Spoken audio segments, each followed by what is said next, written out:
Bismillahirrahmanirrahim. Assalamualaikum warahmatullahi wabarakatuh. Teman-teman semuanya, kami dari kelompok 5 akan mempresentasikan hasil diskusi kami dengan judul Praktik Ketatanegaraan pada masa Rasulullah dan masa Khulafaur Rasyidin. Sebelum itu, kami akan memperkenalkan anggota kelompok kami. Yang pertama ada saya sendiri, Endiko Ade Setiawan dengan NIM 192.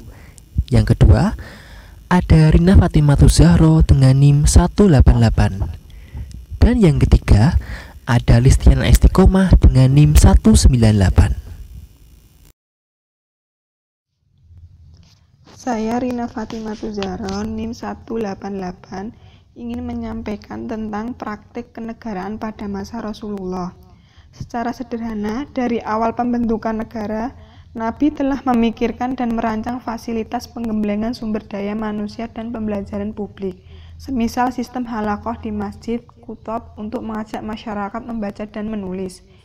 Disitulah berkumpul ulama dengan berbagai agenda diskusi pemikiran, musyawarah dan pendidikan umat. Kekuatan ini senantiasa konsisten untuk memulai gerakan perubahan dan mempertahankan prinsip akidah, moral, dan akhlak. Tentu saja semuanya dipingkai dalam frame solidaritas untuk pembangunan bangsa dan negara, dalam atmosfer keragaman pluralitas dan kebebasan beragama. Dalam waktu 23 tahun, Madinah telah kokoh dengan tiang-tiang penyangga konstruksi kenegaraan yang mantap. Kesatuan dan kekuatan umat baru memerlukan kebijakan dan sistem yang berkelanjutan, membutuhkan tata kelola yang baik dan benar.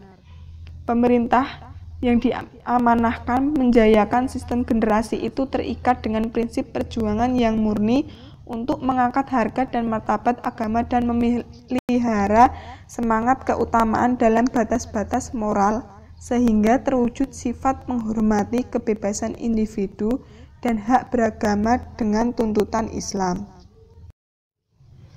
Selanjutnya ada konstruksi tata kelola pemerintahan. Yang A, sistem mu'akkah, masjid, dan piagam Madinah. Yang pertama ada sistem mu'akkah. Nabi SAW mengajarkan dan mengaplikasikan persaudaraan atau mu'akkah internal antara kaum muhajirin dan kaum ansor untuk kejayaan dan kemakmuran bersama dengan pijakan agama Islam. Islam menuntut adanya ketetapan baru dalam perjanjian persaudaraan yang mengharuskan pewarisan dalam tradisi persaudaraan yang baik untuk mengukuhkan dasar-dasar ekonomi, terutama golongan masyarakat yang tertindas. Sistem ini kemudian menjadi gelombang budaya yang menonjolkan tanggung jawab sosial bagi semua kalangan sebagai pembela kebenaran dan keadilan, dan penyelamatan umat sebagai angkatan baru Islam. Yang kedua ada masjid. Masjid sebagai instrumen dan institusi negara yang sangat penting terus dikawal dengan baik untuk memastikan konstruksi kenegaraan bagi semua lapisan umat. Sementara negara baru, Islam ini memperkokoh agenda pembangunan sosialnya. Institusi masjid terus menciptakan kemakmuran dengan mengurus dan mengendalikan bantuan-bantuan untuk fakir miskin, perlindungan anak yatim, remaja, dan golongan kurang mampu. Masjid sebagai benteng moral dan keutuhan masyarakat terus diperbaiki, diperluas, dan digunakan sebagai mestinya untuk memberi pengarahan dalam pembangunan masyarakat dan pendorongan keadilan dan kestabilan. Yang ketiga ada piagam Madinah. Piagam Madinah mencakup urusan ibadah, kebijakan, dan toleransi, dan melahirkan lambang kedaulatan negara Madinah dan kekuasaan serta kematangan pemerintah. Urgensi piagam ini terlihat dalam pelembagaan keadilan sebagai media politik pemerintahan Islam yang menampilkan gabungan tersendiri dengan kaum Yahudi dan Nasrani untuk menggerakkan usaha-usaha peningkatan kualitas hidup, memelihara warisan agama, dan memajukan kebudayaan bangsa.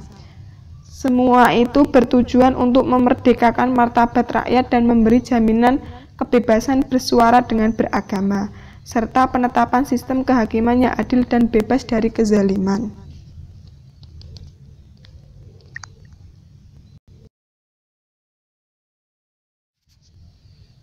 B. Manajemen pemerintahan.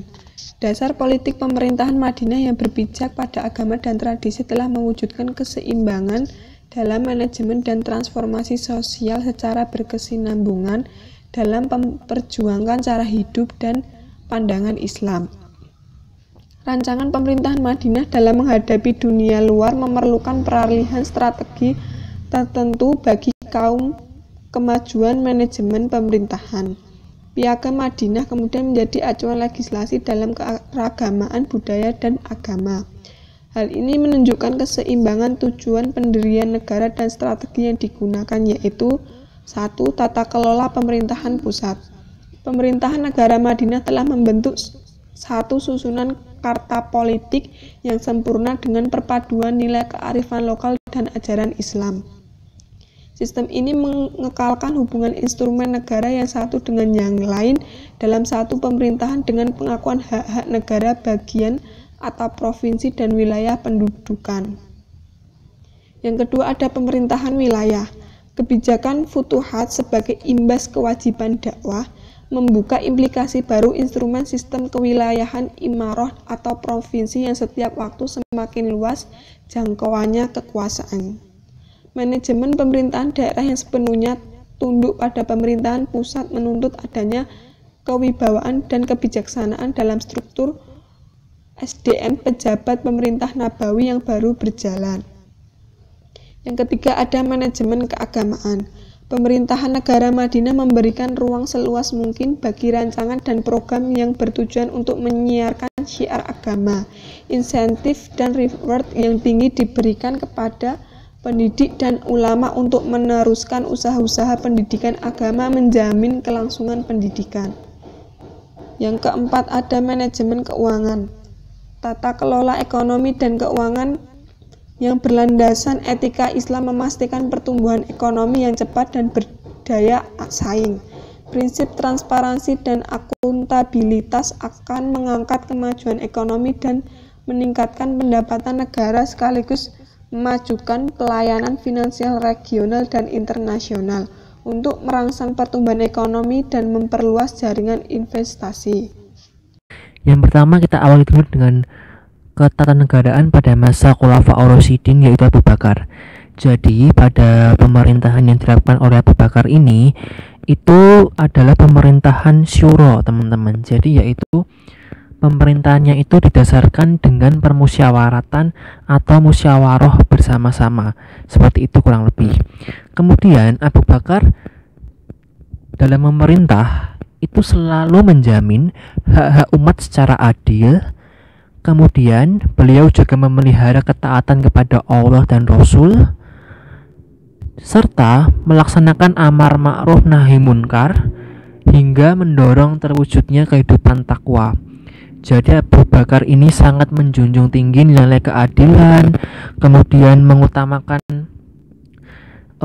prinsip-prinsip ketaatan kepada Allah dan Rasul, melaksanakan amar ma'ruf nahi munkar, dan pada akhirnya akan terwujud kehidupan takwa. Seperti itu dalam kenegaraan.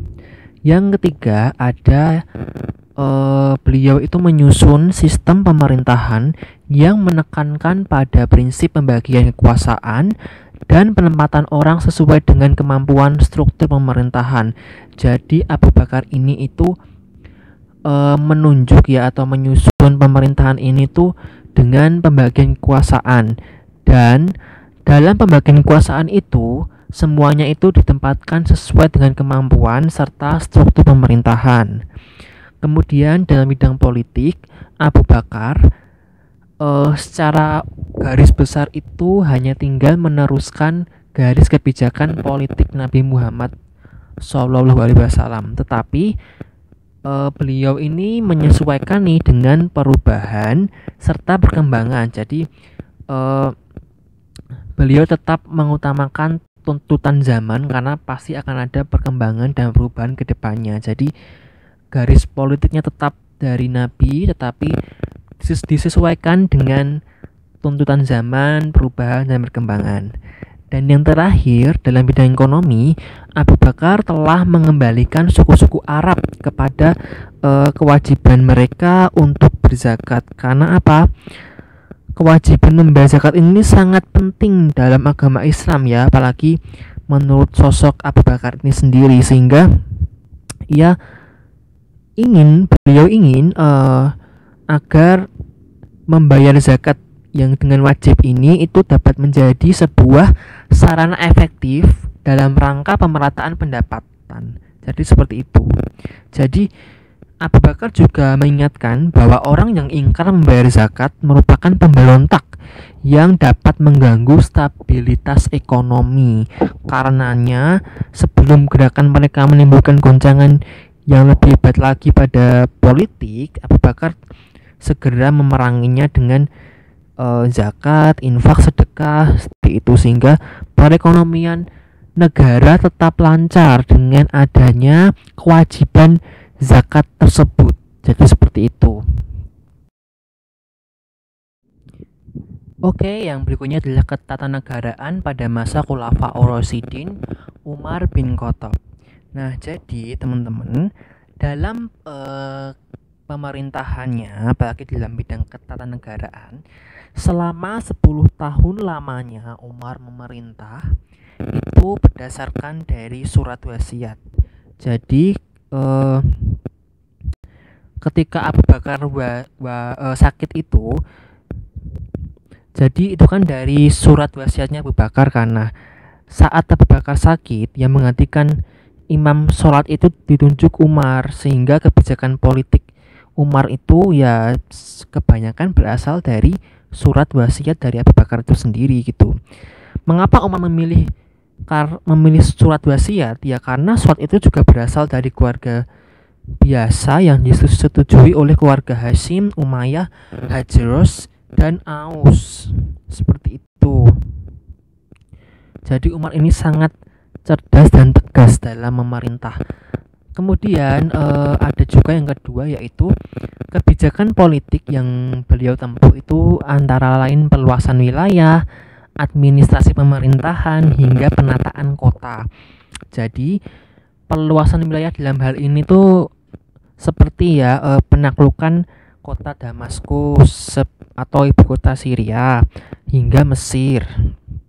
Kemudian di bawah komando Amr bin As, kemudian Irak di bawah komando Sa'ad bin Abi Waqqas, seperti itu. Dan administrasi pemerintahan dilakukan dengan baik dan terencana hingga penataan kota sebaik mungkin. Kemudian yang ketiga adalah munculnya institusi yang bernama Diwan Al-Ata. Jadi ini adalah institusi yang tugasnya itu melakukan pencatatan mengenai penerimaan tunjangan yang diperoleh oleh kas negara. Jadi tunjangan yang diberi oleh negara dalam bentuk kas itu akan dicatat oleh si Diwan Al-Ata ini. Yang berikutnya ada penggunaan gelar Amir Al-Mukminin itu mulai diperkenalkan. Jadi ini dalam hal yang sedikit melenceng dari ketatanegaraan ya teman-teman, tapi ini sebagai referensi aja. Jadi maksudnya adalah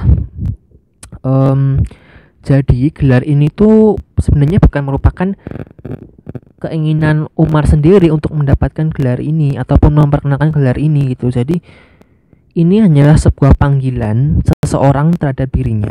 Jadi seseorang memanggil Umar itu seperti itu. Gelar ini menggantikan panggilan Khalifati Rasulillah yang diberikan oleh Nabi Muhammad sesuai dengan urutan pengganti Nabi Muhammad setelah Abu Bakar, seperti itu. Kemudian ada lagi Umar bin Khattab, itu juga membuat sebuah ketentuan yang cukup penting ini ya, yaitu bahwa pihak eksekutif tidak boleh ikut campur dalam mengelola bait al-mal. Kenapa? Ya karena menurut Umar, negara ini tuh sangat bertanggung jawab untuk menyediakan makanan dan penghidupan, apalagi bagi para janda, anak-anak yatim, hingga anak-anak terlantar dan fakir miskin, seperti itu. Bahkan pembiayaan penguburan orang-orang miskin itu pun juga dari itu sebenarnya, seperti itu, hingga membayar hutang-hutang dan diat dalam kasus-kasus tertentu. Selain itu, dalam mendistribusikan harta bait al-mal, Umar juga mendirikan beberapa lembaga yang dianggap perlu.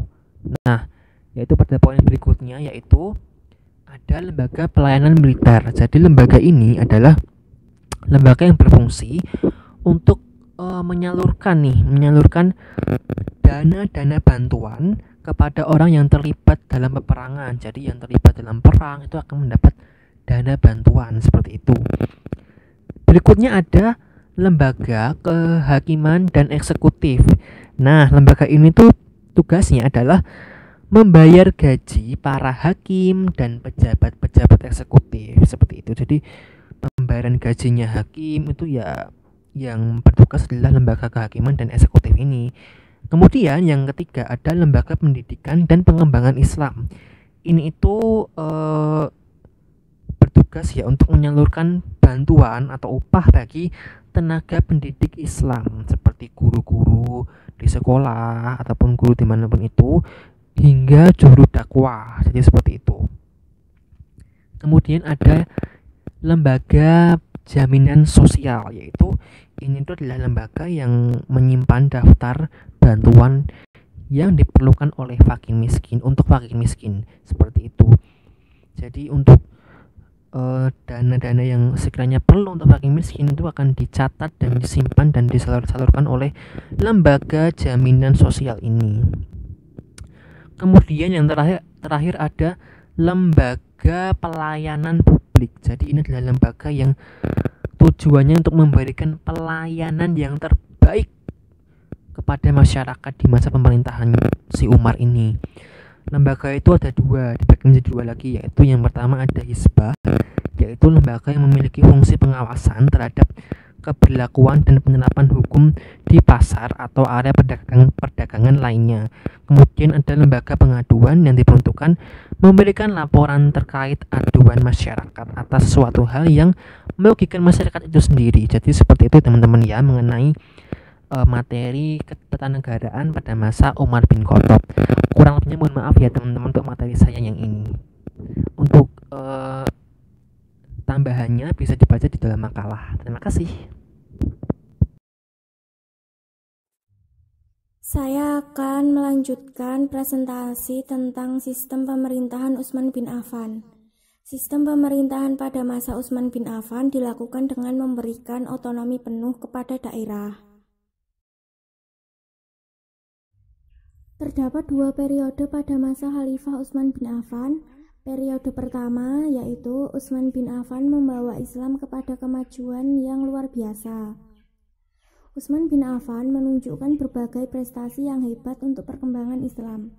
Selanjutnya ada periode kedua, yaitu Khalifah Utsman mengalami berbagai rintangan yang cukup besar.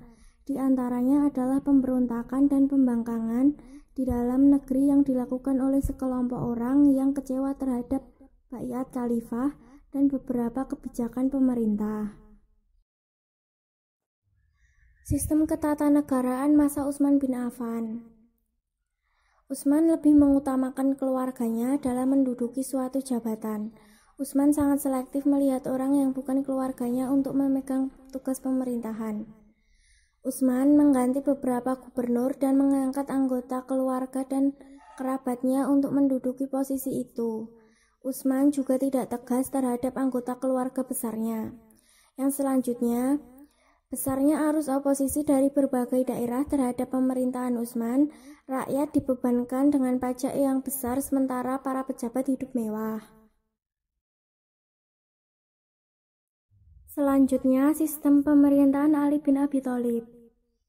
Ali bin Abi Thalib memiliki sikap yang kokoh, kuat pendirian dalam membela yang hak. Setelah dibaiat sebagai khalifah, dia cepat mengambil tindakan. Dia segera mengeluarkan perintah yang menunjukkan ketegasan sikapnya. Langkah-langkah awal yang dilakukan Khalifah Ali adalah menghidupkan kembali cita-cita Abu Bakar dan Umar.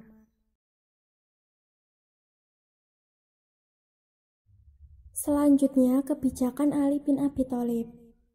Kebijakan Ali pada masa awal kepemimpinannya diantaranya yang pertama, memecat kepala-kepala daerah yang diangkat Utsman dan mengangkat pengganti sesuai dengan pilihannya sendiri. Yang kedua, mengambil kembali tanah-tanah yang dibagikan kepada kerabat Utsman tanpa jalan yang sah. Demikian juga hibah atau pemberian Utsman kepada siapapun yang tiada beralasan. Demikian presentasi dari kelompok kami, kurang dan lebihnya mohon dimaafkan. Wassalamualaikum warahmatullahi wabarakatuh.